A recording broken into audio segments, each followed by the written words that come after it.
Hello everyone. तो एक छोटी सी वीडियो है नीट यूजी कैंडिडेट्स के लिए जो 2025 नीट यूजी में अपीयर होंगे। I am doctor Aditya Rana.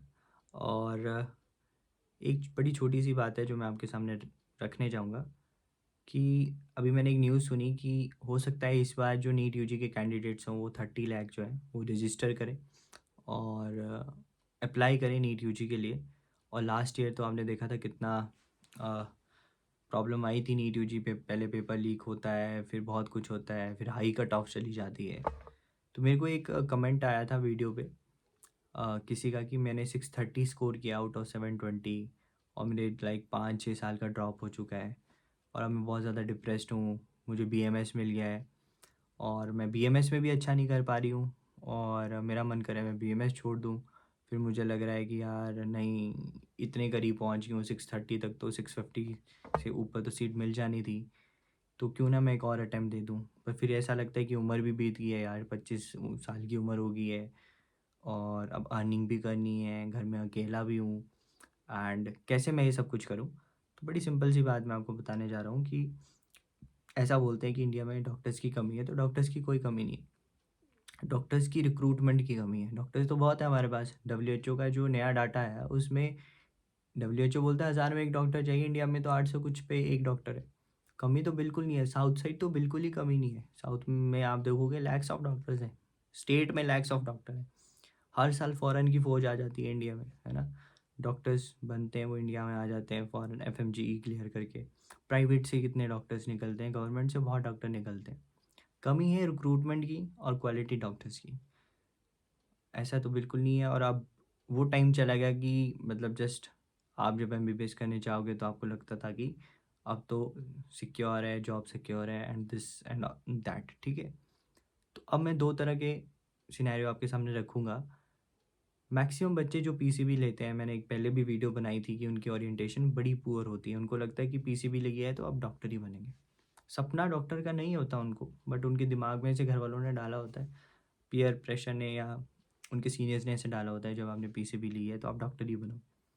देखो बड़ी सिंपल सी बात है। मान लो आप बायो केमिस्ट्री फिजिक्स पढ़ रहे हैं और बायोलॉजी में मान लो एक चैप्टर्स आते थे लास्ट में बायोटेक, है ना। बायोटेक बहुत अच्छा चैप्टर है। किसी को मान लो, मुझे तो अपने मतलब 12th के टाइम में सिर्फ एक चैप्टर अच्छा लगा था, दो चैप्टर अच्छे लगे थे, जेनेटिक्स एंड बायोटेक। और थोड़ी बहुत ह्यूमन रिप्रोडक्शन भी और ह्यूमन फिजियोलॉजी भी। तो तो जैसे मान लो आपको ये चैप्टर पसंद है बायोटेक, ठीक है, तो आप रिसर्च में बहुत अच्छा कर सकते हो, है ना। तो फिर आपने क्यों तैयारी करनी है नीट की, है ना। क्योंकि जहाँ जब तक आप नीट में सेटल आउट हो गए, मतलब 8-9 ईयर्स के बाद, तब तक आप हो सकता है बहुत ऐसी अच्छी रिसर्च करके नोबेल प्राइज़ ही जीत जाओ, है ना। एंड सिमिलरली जेनेटिक्स में भी, मतलब हर चीज़ के लिए, बीमारियों के लिए हम जेनेटिक थेरेपी ढूंढ रहे हैं, है ना। अभी बहुत से हीमोफीलिया के लिए देखो जीन थेरेपी चल रही है। बड़े हैं, जैसे स्किड है, सीवियर, पढ़ा होगा आपने, कंबाइन इम्यूनो डेफिशिएंसी सिंड्रोम्स आते हैं, डिजीज़ेज़ आती हैं, बहुत सी डिजीज़ेज़ हैं ऐसी जिन पे जीन, सिकल सेल एनीमिया पे चल रही थी gene therapy and all. You can go there, है ना। किसी को केमिस्ट्री पसंद है, केमिस्ट्री का टीचर बने, केमिस्ट्री में रिसर्च करे, केमिस्ट्री वाली साइड जाए। फिजिक्स पसंद है, फिजिक्स में जाए। इंग्लिश पसंद है, इंग्लिश में जाए। किसी को बायो की इकोलॉजी पसंद है तो ज्योग्राफी से रिलेटेड यूपीएससी एंड ऑल में भी जा सकता है। पर ज़रूरी नहीं है कि बस डॉक्टर ही बनना है। और एक और सिनेरियो है, जैसे कुछ बच्चे हैं, जैसे ये जो कमेंट की मैं बात कर रहा था, मेरे काफ़ी दोस्त ऐसे हैं जो कोई वेटनरी कर रहा है, कोई आयुर्वेदिक कर रहा है और कोई लाइक कुछ और कर रहा है। तो वो अभी कई बार मेरे को बोलते हैं कि भाई यार, आपकी ज़िंदगी है यार, हमें भी थोड़ा मेहनत कर ली होती तो आज डॉक्टर बन जाते। अरे भाई, डॉक्टर नहीं बने तो क्या हुआ, जो बने उसमें करो ना मेहनत यार। अब कोई मान लो वेटनरी, एक तो होता है आपको रिग्रेट नहीं होना चाहिए ना ज़िंदगी में। अगर आपको रिग्रेट रहेगा लाइफ में तो आप एमसीएच भी कर लो, आपको रिग्रेट ही रहेगा यार, मैं कुछ और कर लूँ यार, ये अच्छा नहीं है। हैप्पीनेस और रिग्रेट जो है ना, बड़ी ख़तरनाक चीज़ होती है।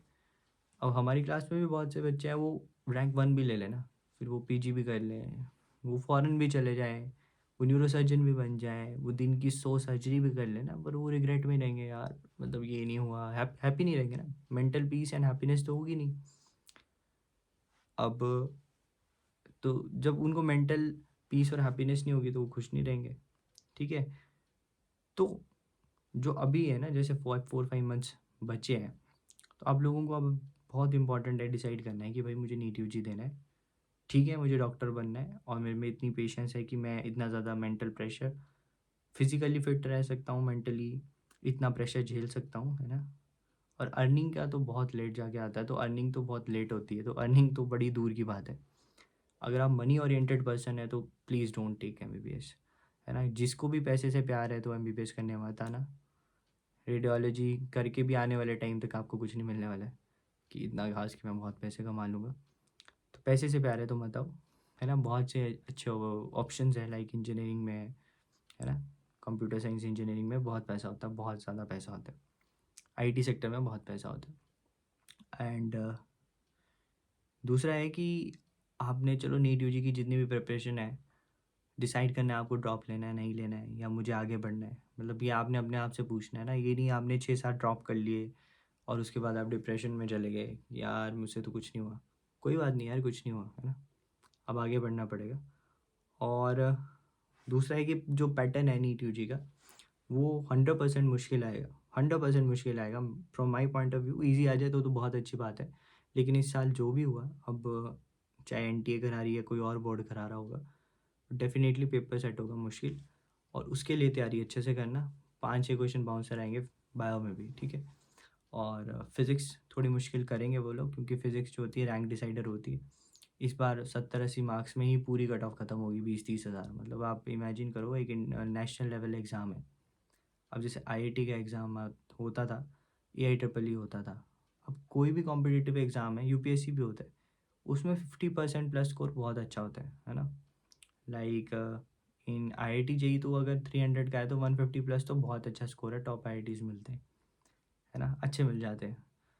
और बट इन नीट में ऐसा हो रहा है कि यार 80% लेके भी सीट नहीं मिल रही। 720 में से अगर आप 630 ले रहे हो तब भी आप बीएमएस ले रहे हो यार भाई। तो बहुत ज़्यादा मतलब इस बार जो भी हुआ था, तो अब नेक्स्ट ईयर वो थोड़ा सा अवेयर है ना। तो इस बार तैयारी थोड़ी अच्छी रखना, फिज़िक्स बहुत अच्छे से करना, केमिस्ट्री भी अच्छे से करना। और बायो में तो बाउंसर आएंगे तो थोड़ा सा एक्स्ट्रा पॉइंट पढ़ लेना। फिजियोलॉजी या प्रीवियस ईयर के देखना, वो जेनेटिक्स से थोड़े से बाहर से पूछते थे, और ह्यूमन के जो फिजियोलॉजी से उससे थोड़ा बाहर का पूछ सकते हैं। तो अपनी प्रिपरेशन बड़ी सॉलिड रखना है ना। और अगर तो तुम डॉक्टर बनना चाहते हो तो बहुत अच्छी फील्ड है ना, उस इससे बड़ा कोई प्रोफेशन नहीं है वैसे देखा जाए ना। जब आप आओगे और मन लगा के इसमें पढ़ोगे, है ना, धीरे धीरे समझोगे, समय के साथ तुम्हें पता चलेगा कि बहुत अच्छी चीज़ है ये, है ना। बट अगर तुम्हारा 1% या 0.1% भी मन नहीं है ना, तो आज ही क्विट कर दो, क्योंकि फिर एमबीबीएस के बाद क्विट करोगे या पीजी करने के बाद रोने से अच्छा है और फिर गालियाँ देने से अच्छा है कि रेजिडेंसी ऐसी है वैसी, इंडिया छोड़ दो, इंडिया में कुछ नहीं है ना। आजकल ऐसा काफ़ी चला हुआ है, लोग बोलते हैं इंडिया छोड़ दो भाई, इंडिया में कुछ नहीं है, यहाँ पे डॉक्टरों की इज्जत नहीं है। नहीं है इज़्ज़त तभी, हाँ कुछ कुछ कुछ जगह फ्लॉज हैं, कुछ रूल्स ऐसे हैं या लॉज ऐसे हैं जो हमें इतना सूट नहीं करते, बट मतलब पूरा प्रोफेशन को ही गाली देना इज़ वेरी बैड। और फिर अपने इंडिया को गाली देना वो भी गलत है, ठीक है।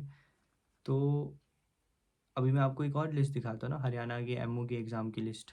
मतलब रिक्रूटमेंट निकली थी और 333 अनरिजर्व सीट्स थी, और उसमें आप एप्लीकेंट्स देखोगे तो इतने ज़्यादा एप्लीकेंट्स थे और उनके मार्क्स भी बहुत अच्छे थे।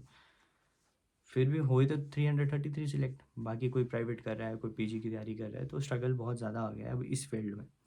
तो बेटर है कि अगर आप बिल्कुल मतलब थोड़ा भी डाउट है आपको इसमें ना आने का, तो I will suggest you to just quit it right now. क्योंकि आगे भी आके अगर आपको थोड़ा बहुत डाउट होगा तो वो डाउट बढ़ता ही जाएगा, वो फर्स्ट ईयर में थोड़ा और बढ़ेगा, वो एक्सपोनेंशियली इंक्रीज़ करेगा। अगर आपको ऐसे डॉक्टर नहीं बनना था तो फर्स्ट ईयर में ऐसे बढ़ेगा, वो फाइनल ईयर तक कितना बढ़ जाएगा कि अब मैं छोड़ दूंगा। फिर आपको लगेगा यार 25-26 साल हो गए, मेरे बाल भी उड़ गए लेकिन मैंने कुछ किया नहीं। तो इट्स बेटर टू मतलब क्विट इट राइट नाउ, है ना। बट अगर तुमने सोचा है कि तुम्हें डॉक्टर बनना है और मैंने यही कैरी ऑन करना है, तो फिर रुकना मत, है ना। फिर चाहे ड्रॉप कर रहे हो, चाहे जितने साल लग जाएं, जैसे मर्जी जिस कॉलेज से कर रहे हो, फिर कंटिन्यूसली पढ़ते रहना, ठीक है। और डेफिनेटली अगर तुम सोचोगे कि बनना है तो you will enjoy it, okay. And thank you everyone.